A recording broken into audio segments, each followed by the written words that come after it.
चुकाई, सोई करू जेही तब नाव न जाई। क्या बात, भगवान ये भी नहीं करे। अरे भैया भगवान पहली बार हंसे,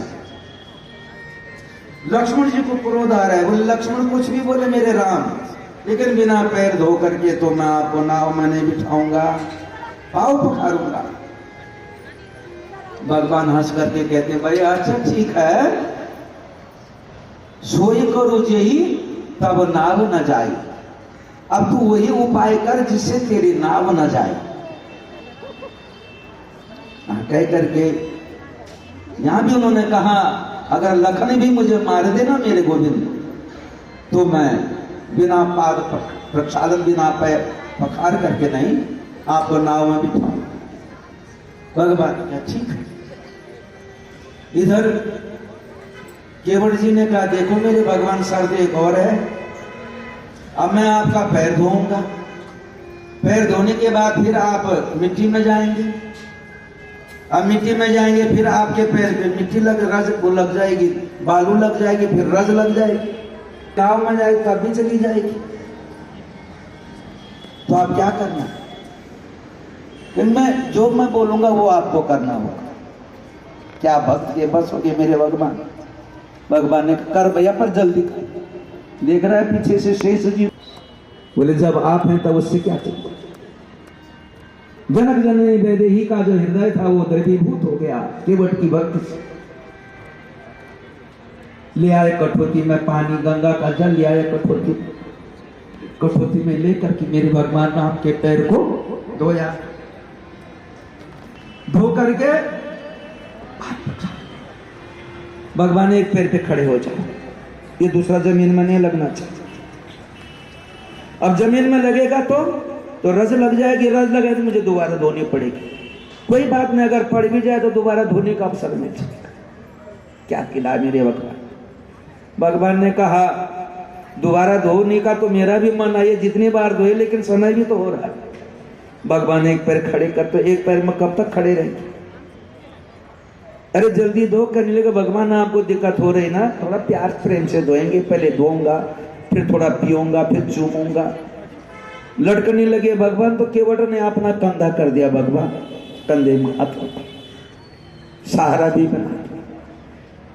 आज भक्त ने अपने भगवान को सहारा बना दिया। ऐसे पकड़ करके दूसरा पैर, अब दूसरा पैर धोने लगे तो दूसरा पैर धोने, बैठ के गोदी में मेरे राम बैठ गए। जिनकी गोदी में भक्त रहता है अखिल ब्रह्मांड का नायक होता है, लेकिन आज भक्त ने हरि व्यापक सर्वत्र समाना, अप्रेम से प्रकट यूं होई मैं जाना।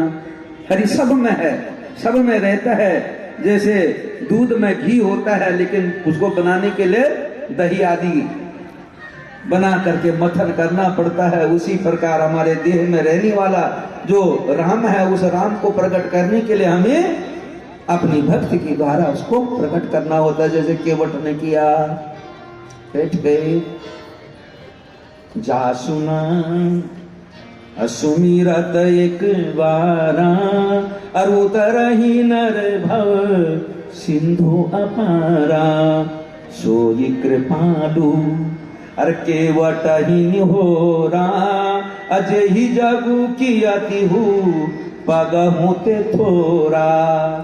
जिस पूर्णतम प्रब्रह्म परमात्मा की कृपा से एक बार स्मरण करने से नरभाव से पार हो जाता है।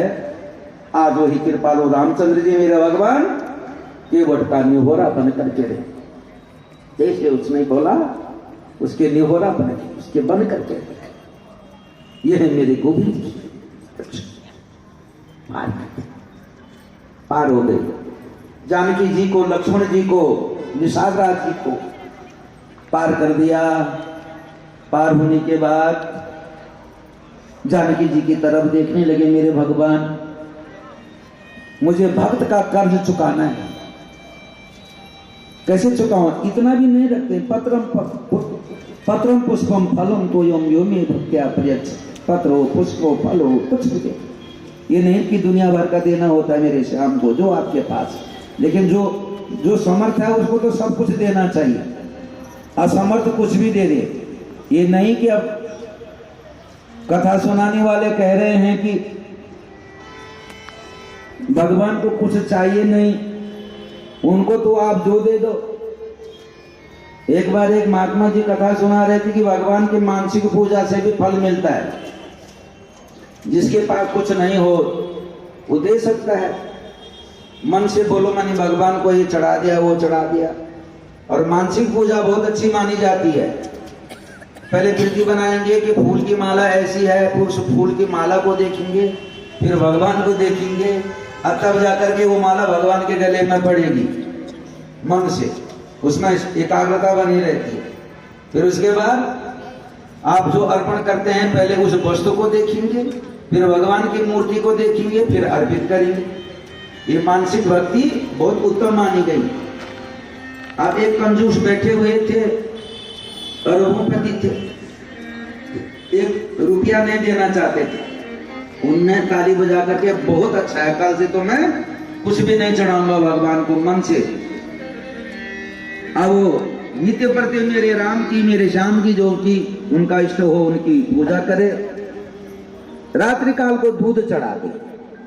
कैसा दूध? मन वाला दूध, असली दूध नहीं, मन वाला दूध। और दूध में भगवान को चीनी की जरूरत होती है, तो मन से वो 2 चम्मच चीनी डालता था। मन का दूध, मन की चीनी। अब एक दिन भगवान को नैवेद्य अर्पित करते हुए उसका मन थोड़ा इधर उधर हो गया। तो मन जब इधर उधर हो गया तो 1, 2, 3, 4 चम्मच चीनी चलेगी। मन की 4 चम्मच चीनी, घर की नहीं, मन की। बाद में ध्यान आया कि अब तो 4 चम्मच चीनी चली गई। फिर बैठ गया, बोले 2 चम्मच कैसे कम करूं, 2 चम्मच कैसे कम करूं, 2 चम्मच कैसे कम करूं। अब बैठ गया महाराज, बैठ गया, लेकिन उसके मन, उसका जो मन था वो 2 चम्मच में ही रहा। अब निकालूं कैसे? रात से सुबह हो गई, भगवान को ब्रह्म मुहूर्त में आना पड़ा। उठ, पहले ये बोल दूध कहाँ है, मैं निकाल के देता हूं। हम नहीं दो तो चाहे कंजूसी में भजो, लेकिन मेरे भगवान को भजो एकाग्र भाव से। तो ये मानसिक सुख पाया उसने, नहीं देने के बाद भी भगवान को, भगवान के दरबार में बैठा। नहीं दो लक्ष्मीपति को तुम क्या लक्ष्मी दोगे, बोलो? भगवान ने कहा, ये इशारा किया जानकी जी की तरफ। जानकी जी ने अपने हाथ की अंगूठी निकाल कर तो दे दी। ये देखो, पिया हिया की सिया जान निहारी, अरमनी मुदरी मन मुदित उदारी। उतारी मुदित होकर के, ये भी नहीं कि मेरे पास अंगूठी थी अब ये चली जाएगी। मुदित होकर के, उस केवट की भक्ति से प्रसन्न होकर प्रफुल्लित होकर उतार करके दे दी। भगवान ने कहा, कहे कृपाल अरे ले उतराई, अर केवट चरण गहे अकुनाई। जो भी भगवान अंगूठी लेकर के उसके हाथ में थमाया, केवट ने मेरे भगवान के पैर को पकड़ करके इतना रुदन किया, इतना रोया। मेरे भगवान, आपने किसी के लायक समझा मुझे कि मैं आपके चरणों को धोऊं तो तुम कहेंगे कि भाई मैंने तुम्हारे पैर धोए तो मुझे मजदूरी दो? मैं संसार का मजदूर हूं, मैं संसार का मजदूर हूं, लेकिन आपका मजदूर हूं नहीं हूं, आपका प्रेमी हूं। मैंने आपका प्रेम पा लिया। मैंने क्या नहीं पाया नाथ, आज मैं कहा न पावा, आज क्या नहीं पाया। मीठे दोष दुख दारिद्र दावा, भगवान मिल जाए तो सारा दुख दरिद्र नष्ट हो जाता। अब वर्ग की प्राप्ति, आप क्या बात कर। मैंने जब लक्ष्मण ने निषाद राज को उपदेश दिया था कि राम जो परमात्मा है, निषाद राज के समझ में रात को आया हो न आया हो, लेकिन मेरी समझ में आया आप ब्रह्म, और आपका दर्शन एक बार होता है तो वो आप ही का बन करके होता है। मेरा राम, आपने मुझे इतना तुच्छ, और वो भी हमारी बेटी की अंगूठी, जिस बेटी को मुझे उपहार देना चाहिए था, जिस बेटी के हाथ में मुझे कुछ रखना चाहिए था, और उस बेटी की अंगूठी देखकर के आप मुझे जो है लज्जित कर रहे मेरे राम। केवट ने सबके चरणों में नमन किया। नमन करने के बाद वह वापिस चल पड़े।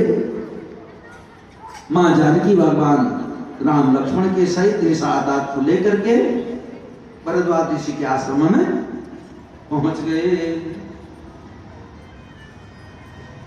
भरद्वाज जी के पास बहुत दिनों से प्रतीक्षा कर रहे हैं भरद्वाज। सारे मुनियों को पता था कि वो निर्गुण का आत्मा दशरथापत्य बनकर के, दशरथ का पुत्र बनकर के अवतार धारण करेगा, ऐसे सोच करके आए। अब प्रयागराज में गंगा और यमुना जी का संगम है। सबसे पहले उन्होंने संगम में स्नान किया। गंगा जी के और यमुना जी के और संगम के महत्व को हमें बताया। संगम सिंहासन श्रुति शोभा और छत्रु अखवय बटु मुनि मनु मोहा शरण जमुन यरु अरे गंग तरंगा देखी होई दुख दारिद भंगा। यमुना और गंगा के संगम में नहा करके मध्य में लुप्त रूप से सरस्वती है ऐसी मानना करके, इसलिए उसको त्रिवेणी कहते हैं। इसका नाम है त्रिवेणी। त्रयाणाम वेणानाम संहारा इति त्रिवेणी। ये सारा जगत जो है त्रिवेणी ही है। सारा जगत त्रिवेणी, गंगा का, यमुना का और सरस्वती का। यहाँ पे सरह ज्ञानम ऐसे अस्थिति इति सरस्वती। सरस्वती सर कहते हैं ज्ञान को। ज्ञान की जो अधिष्ठात्री देवी है उसी का नाम सरस्वती है। इसलिए सरस्वती जी, किसके अंदर कितना ज्ञान है आपको पता है क्या? मुझे ये नहीं पता कि आप कितना ज्ञान रखते हैं, कैसा ज्ञान रखते हैं। इसलिए सरह ज्ञानम तद अस्य अस्तित्व इति सरस्वती। जो ज्ञानाधिष्ठात्री जो शक्ति है वो सरस्वती है। गंगा किसको कहते हैं? भगीरथ के मांगनी से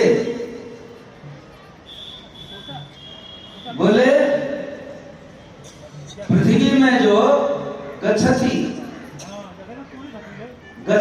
इति गंगा या अगच्छत इति गंगा। स्वर्गा, स्वर्ग से जो निकली वो जो पृथ्वी में आई, इसलिए वो गंगा हो गई। गम धातु का अर्थ होता है जाना, तो वो आई तो लुंग लकार में अगच्छत होता है।